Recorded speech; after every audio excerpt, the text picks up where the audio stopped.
Welcome back to Bike File, where this week we are looking at commuters. So far, Honda's CBF 600 and Motor Guzzi's Braver are sitting at the top of the tree. Behind them somewhere is the Sachs Roadster 800. There are two bikes left. One is the Honda Deauville. Paul, you're out on it next. Are you ready? I am ready. Is it a Deauville or a Deauville? Well, we could say who knows, or we could say who cares. You don't like this. Well, I'd say you don't like it. You don't think it's exciting, do you? I don't. I think it's a motorcycle for people who don't want a motorcycle. Well, in that case, there is a lot of them people about because Honda have sold loads of these. It's a depressing statistic, that is. It is. I know it's a bit uninspiring to look at, but I'm sure it's all right. I'm going to give it a go. Well, let's hope you can stay awake long enough, and I'll see you when you're back.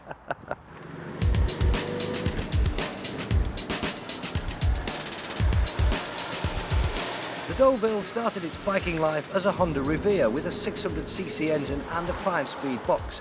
Then in 1993 it was bumped up to 650cc's and its shaft drive made it extremely popular with dispatch riders.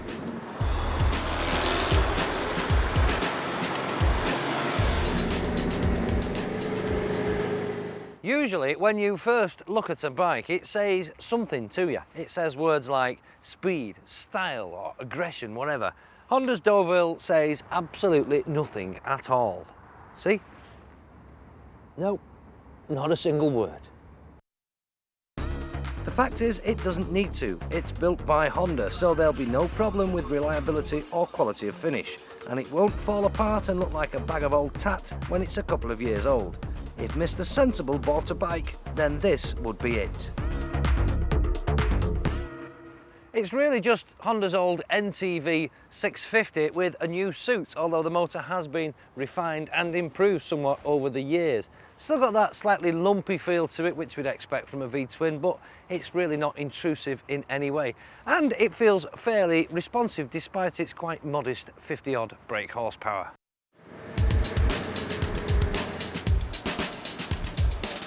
The bike is equally at home cutting through busy town traffic or eating up the miles on long sweeping A roads.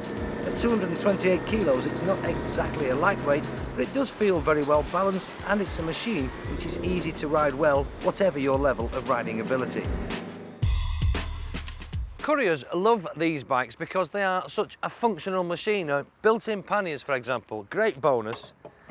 They're not massive, okay, I know that, but you could get a couple of changes of clothes in if you fancy the odd weekend away. And more importantly, they do look part of the bike. They're meant to be there, not just stuck on afterwards.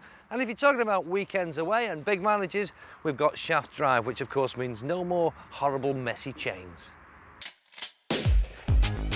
So it's over to the scoreboard. For styling, it's 6 out of 10. It's not the prettiest bike I've ever seen.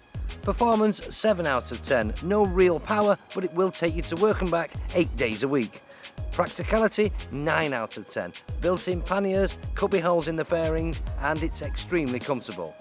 Value, 6 out of 10. It's the most expensive bike here today. Making a total of 28 points. So then, Paul, you're still awake after your spell on Captain Sensible here? Yes, I am still awake. It is Captain Sensible. It's a very sensible machine, as I said before, and I can see why couriers love them, you know. Highly practical. Very practical, panniers, cubby holes, all the bits. Comfy, all right, motor's okay. Trouble is, it gets you from A to B with no fuss. And I mean no fuss. None at all. Not at all. And the problem is, you don't really know what's happened along the way because it leaves no impression on you whatsoever. No, definitely. Should we ride something else?